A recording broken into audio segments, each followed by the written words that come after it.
हे बद्री, खत्म कर इसे।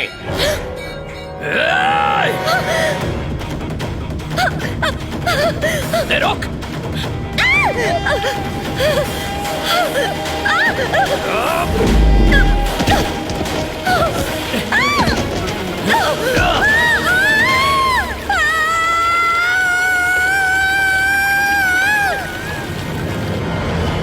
स्वामी जी, मेरी पोती नादान है, उसका भगवान में यकीन नहीं।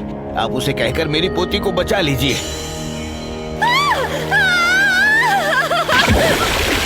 बद्री, उस लड़की को बचाओ।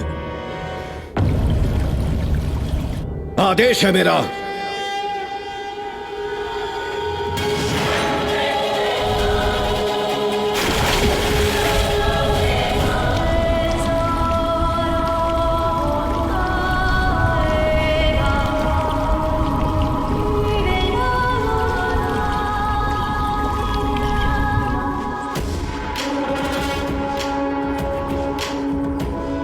अरे वाह, चमत्कार पे चमत्कार। चुप करो बिटिया अलकनंदा। बद्री जी गुरुजी।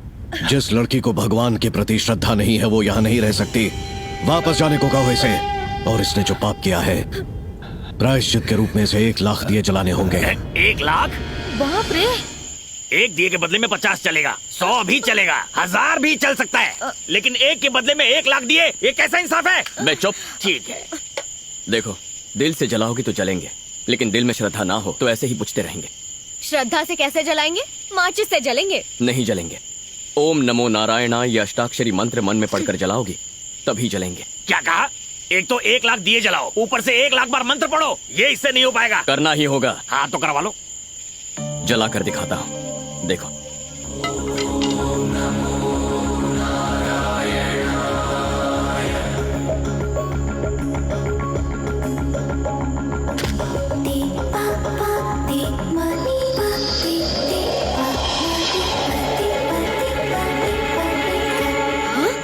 अलकनंदा, दिए ऐसे ही जलेंगे, तुम्हारे पास और कोई रास्ता नहीं है। मंत्र पढ़ो और दिए जलाओ। हाँ?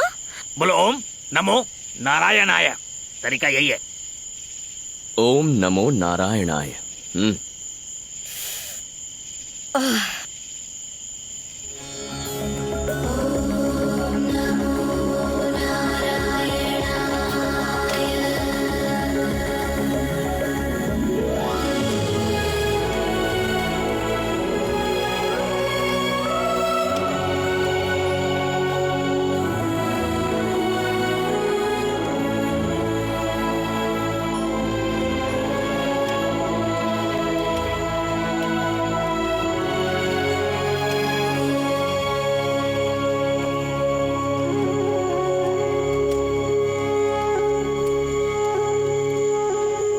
अलकनंदा, उसे मत जगाओ बेटा, कम से कम आज की रात उसे भगवान के चरणों में सोने दो। बात क्या है? इसे भगवान से इतनी नाराजगी क्यों है? बचपन में एक रोज उसकी माँ हवन में कपूर डालते वक्त आग के लपेटे में आ गई।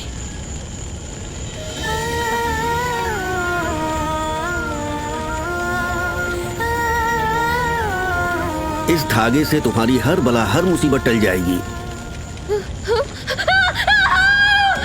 और ये खौफनाक मंजर उसकी आंखों के सामने हुआ था, इसीलिए अलकनंदा का विश्वास भगवान पर से उठ गया। ये जानने के बावजूद आप उसे यहाँ इस मंदिर में क्यों लेकर आए हैं? क्योंकि इस वक्त उसके सर पर खतरा मंडरा रहा है। सरकार की गाड़ी आ रही है।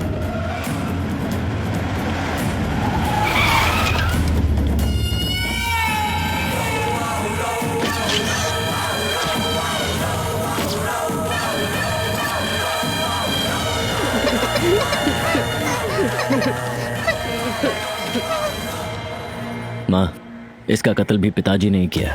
पिताजी के खिलाफ बोल रहा था, सोचा हमेशा के लिए खामोश कर दिया जाए।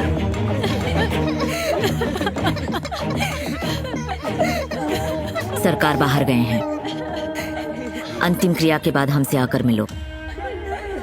बिना वक्त गंवाए अंतिम संस्कार करो। बहन जी जरा रुकिए।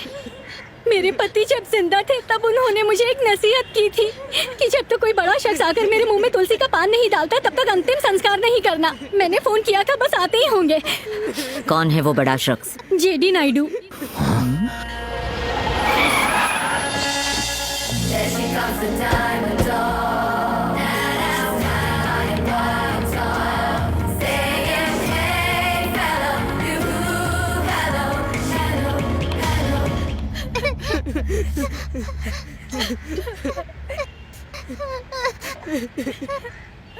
दादाजी नहीं आ पाएंगे, इसलिए मैं आई हूँ।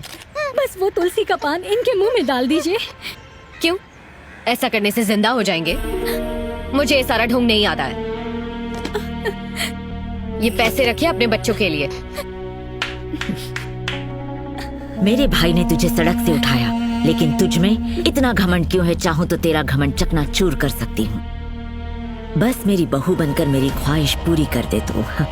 मुझे अपनी सास बना ले और जिस पिता ने तुझे गोद लिया था उसकी आत्मा को शांति पहुंचा। मेरे पिता की आत्मा की शांति की फिक्र आपको करने की कोई जरूरत नहीं है।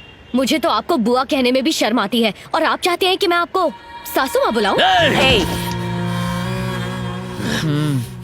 आपने अपने ही शादी के मंडप से भागकर अपने पिता को बेइज्जत किया था, फिर आप मुझे क्या इज्जत देंगी? आपसे तो बात करने में भी घिन आती है। मुझे तो समझ नहीं आ रहा मैंने आपकी बात का जवाब ही क्यों दिया। जब तक मेरी सांसें चल रही है तब तक मेरे मुंह से सासू माँ लफ्ज नहीं सुन सकती।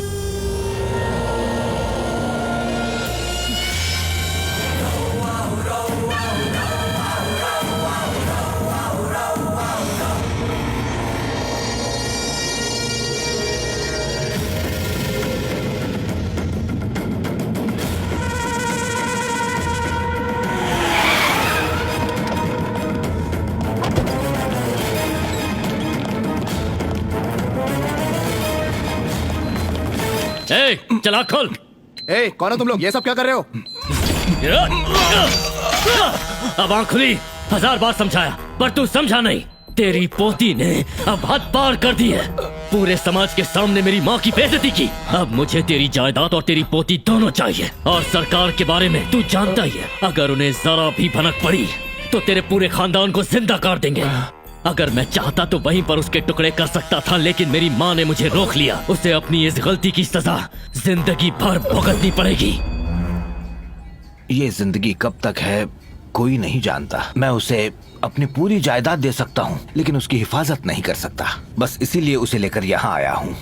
अब भगवान के लिए उसके दिल में यकीन जगाना ये तुम्हारी जिम्मेदारी है। अरे दादाजी, आप बेफिक्र हो जाइए। ये मेरे लिए चुटकी बजाने जैसा है। 7 दिन, सिर्फ 7 दिनों में अलकनंदा बद्रीनाथ के गुण गाने लगेगी। तुम क्या कर पाओगे? 7 मिनट में हम यहाँ से रवाना हो रहे हैं। चलिए दादाजी। अरे रुक जाओ बेटा, परसों पूर्णमासी है। उसी दिन तो तुम्हारे माता पिता गुजरे थे ना। कहते हैं उस दिन ब्रह्म कपाल में पिंडदान करना अच्छा होता है। ऐसा मौका हाथ से जाने नहीं देना चाहिए। इससे उनको शांति मिल जाएगी बेटा। दादाजी। मेरा कहा नहीं मानोगी? अच्छा ठीक है, आप कह रहे हैं इसीलिए यहाँ रुक रही हूँ। इसका चेहरा तो मुझे पसंद ही नहीं है। हो ही नहीं सकता। इस गांव में बद्री के चेहरे से खूबसूरत कुछ नहीं।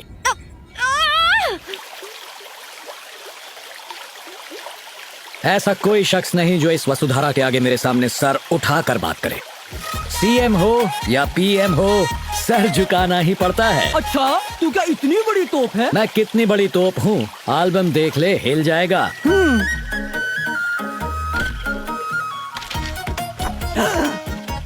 ओ तेरी, तेरे ओ तेरी पे मुझे डाउट हो रहा है। फोटोशॉप तो ठीक से करता, मैंने भी कोर्स कर रखा है।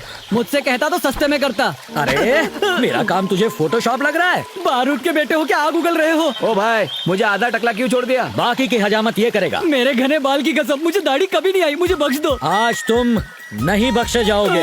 ये ले, नहीं पकड़ो अस्त्र, शुरू हो जा।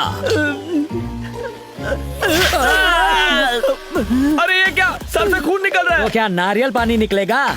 जाके पट्टी लगवाओ, बाकी का डॉक्टर से कटवाओ। मना करे तो मुझे बुला लेना। आप निकलो। बीवी को बुला तू पर किस लिए? मुंडन करवाने। जब मैं पैदा हुआ था तो मेरी माँ ने तिरुपति ले जाकर मेरा मुंडन करवा दिया था। वो माँ ने करवाया था, आज मैं करूँगा। लेकिन आप ऐसा जुल्म करते ही क्यों हो? चुपचाप मुंडन और करवा अगर ले। नहीं करवाया तो क्या करेगा? उठाकर फेंक दूंगा। गरीब के साथ सब ऐसे ही करते हैं। और निकाल। ये पैसे फलेंगे नहीं तुझको, जा ले जा। जीएसटी ऐड किया? भाई एडजस्ट कर लेना, वापस भी जाना है। वही तो कर रहा हूँ, जीएसटी डाल दे। बीवी का दिल दुखाकर नहीं आना चाहिए था, उसी की हाय लगी है। मैं तो मजाक कर रहा था, इसने अच्छा, कैश दे मजाक दिया। था? ये ले भाई, पूरे हैं, ये ले। शुक्रिया भाई। जाओ। कैसे हो बदरी? बाल काटो, जेब नहीं। ठीक है बद्री, तुम्हारे रहते कैसे काट सकते।